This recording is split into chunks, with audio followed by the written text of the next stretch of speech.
Gaza യുദ്ധത്തിന്റെ ആദ്യ ദിനം മുതൽ തുടങ്ങിയ ഖത്തറിന്റെ സമാധാന ശ്രമങ്ങളാണ് ഒടുവിൽ ഫലം കാണുന്നത്. ഇതിനിടയ്ക്ക് പലതവണ ഖത്തറിന്റെ ശ്രമങ്ങൾ വിജയത്തിനടുത്തെത്തിയെങ്കിലും ഇസ്രായേൽ പ്രധാനമന്ത്രി ബെന്യാമിൻ നെതന്യാഹുവിന്റെ കടുംപിടുത്തമാണ് കരാർ വൈകിച്ചത്. ഗസയിൽ മരണം വിതച്ചുകൊണ്ട് ഇസ്രായേൽ ബോംബറുകൾ പറന്നു തുടങ്ങിയ 2023 ഒക്ടോബർ 7 തന്നെ ഖത്തർ നയതന്ത്ര ദൗത്യത്തിനും തുടക്കമിട്ടിരുന്നു. അമേരിക്കയും ഈജിപ്തുമായി ചേർന്നായിരുന്നു ആദ്യ മധ്യസ്ഥ ശ്രമങ്ങൾ. 2023 നവംബറിൽ ആദ്യഘട്ട വെടിനിർത്തലും സാധ്യമാക്കി.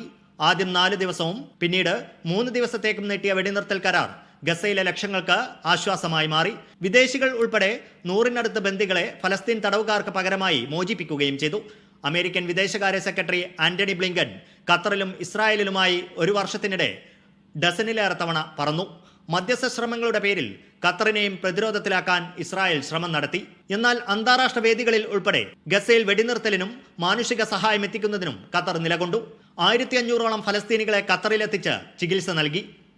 വിവിധ ഘട്ടങ്ങളിലായി കടൽ, കര, ആകാശമാർഗങ്ങളിൽ ഗസയിലേക്ക് സഹായമെത്തിച്ചു. ഇസ്മായിൽ ഹനിയയുടെ കൊലപാതകത്തോടെ നിലച്ച ചർച്ചകൾ കഴിഞ്ഞ ആഗസ്റ്റിൽ വീണ്ടും സജീവമായി. എന്നാൽ ഇരുപക്ഷവും ചർച്ചകളോട് ആത്മാർത്ഥത കാണിക്കുന്നില്ലെന്ന് വ്യക്തമാക്കി നവംബറിൽ മധ്യസ്ഥ ശ്രമങ്ങൾ നിർത്തിവെക്കുന്നതായി ഖത്തർ പ്രഖ്യാപിച്ചു.